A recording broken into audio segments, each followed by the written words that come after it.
ஆனால் உங்கள் வாக்கினை விவசாயி சின்னத்திற்கு, நாம் தமிழர் கட்சியோட சின்னத்திற்கு நீங்கள் செலுத்துங்க. அப்படி ஓட்டு போட்டீங்கன்னா உங்க ஓட்டு தன்மானத்திற்கான ஓட்டு.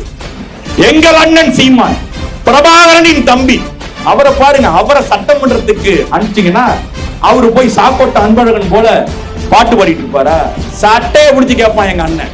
என் தம்பி வழக்கறிஞர் ஆனந்த நீங்க ஓட்டு போட்டு அனுப்பிச்சீங்கன்னா முட்டி தூக்குவான்.